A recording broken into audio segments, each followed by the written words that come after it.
Good morning, students. Welcome to today's lesson on methods of teaching biology. In this lesson, we are going to learn about some selected learning theories. This lesson is session 5 of unit 1. So by the end of this session, you'll be able to identify the role of the teacher and then identify the role of students in the learning theories discussed. Okay, now before I begin, when we say a learning theory, what do you understand by learning theory? So a learning theory is a proven and accepted coherent framework and then a set of integrated constructs and principles that describe and then explain or predict how people learn and acquire knowledge and skills. So that is a learning theory. That is a learning theory. So we have three learning theories. We have the behaviorist learning theory, we have the constructivist learning theory, and then we have the cognitivist learning theory. So these three learning theories, I'm going to take you through. And then we know the role of the teacher and then the role of the learner. So we begin by discussing the learning theories of behaviorism, the behaviorist learning theory. Now, the basic assumption underlying the behaviorism are that observable behavior rather than internal mental events, or let's say verbal reconstruction of events, should be the focus of study. That is the basic assumption of the behaviorism. They believe that behavior should be studied in terms of its simplest element. That is the specific stimuli and then specific response. So they believe that the process of learning is behavioral change. So when there is a behavioral change, there is a change in behavior, it means learning has occurred. So when a particular response becomes associated with the occurrence of a particular stimulus and occurs in the presence of that stimulus, then there is learning. Okay. So the behavioralists believe that learning is any relatively permanent change in behavior that results from experience. So their view is that there is a behavioral change and the change should be permanent and the learning should result from experience. And then that behavioral change should be observable. That is their views of learning. So to them, what they mean is that learning cannot be observed, but behavioral change that results from learning can be observed. That is what they mean. So let us look at the teacher's role according to the behaviorists. So according to the behaviorists, teachers provide the correct stimuli to shape or condition the students into the desired end product. Teachers provide the correct stimuli to shape students into the desired end product. So according to the behaviorists, teachers are possessors of knowledge, and it is their responsibility to impart facts and desired behaviors to students. So it means that teachers control students' behavior and learning with stimulus control through evaluation, repetition, and reinforcement techniques. Now, the learner's role, according to the behaviorists, the students respond to stimuli. The students should respond to stimuli. The students are passive recipients of stimuli, according to the behaviorist. Okay.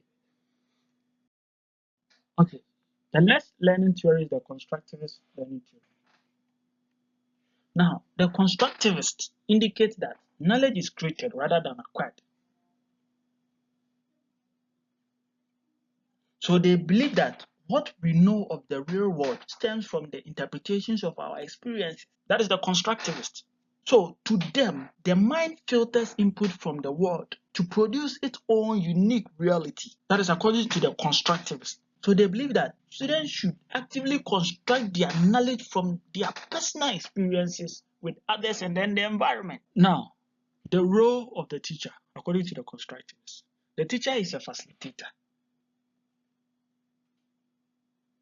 In the classroom, the teacher is a facilitator. So what it means is that he provides meaningful context to students. And also, he presents information in different ways to suit different learners. Now, students' role or learners' role. According to the constructivists, the student must be actively involved in the learning process. And then also, students must be motivated to learn. Students must be motivated to learn. And then students need to interact with their peers and the world around them to connect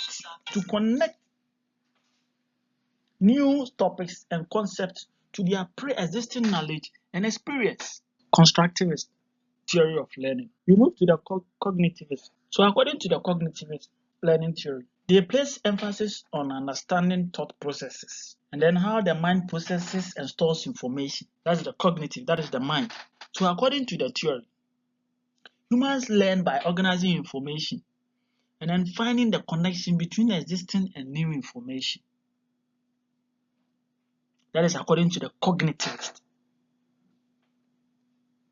So the cognitive learning theory focuses on how children and adults processes information and how they think affect their behavior. So basically,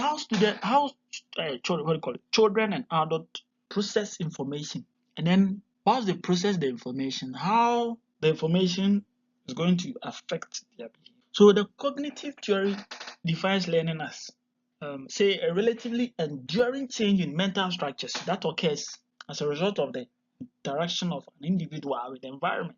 So it means that learning is seen as a change in knowledge state, like the mind. Learning is seen as a change in knowledge state. So knowledge is acquired through mental activity that entails internal coding and structuring internal coding and structuring by the learner. Internal coding, how you code information in your mind and how you organize the information. So learning is about what learners know, what they know, and then how they acquire that knowledge rather than what they can do. So the cognitivists believe that environmental conditions influence learning. They believe that environmental conditions influence learning. So the role of the teacher, according to the cognitivists, the teacher helps the students to organize information. That is true. That is number one.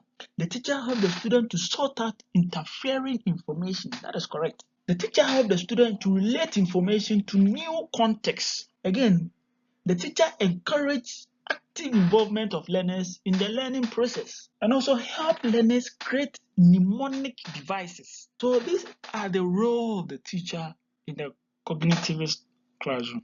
Now let's just look at the role of the learner. So in the cognitivist, learners are always active participants in the learning process. They are always active participants. They believe that the learner must be able to process, store, and retrieve the needed information, according to the cognitivists. Okay, we've learned a lot in this session. We've learned about the learning theories, we've learned about the behaviorists, the constructivists, and then the cognitivists. We've learned about the role of the teacher, the role of the learner, according to the behaviorists, the constructivists, and then the cognitivists. So in reviewing what we've learned, I asked you this question. Identify the role of the teacher in the learning theories discussed. What is the role of the learner in the learning theories discussed? Students are to find any available e-learning platform and discuss this question. And I believe when you are able to find solutions to these questions, then I believe you've understood this session.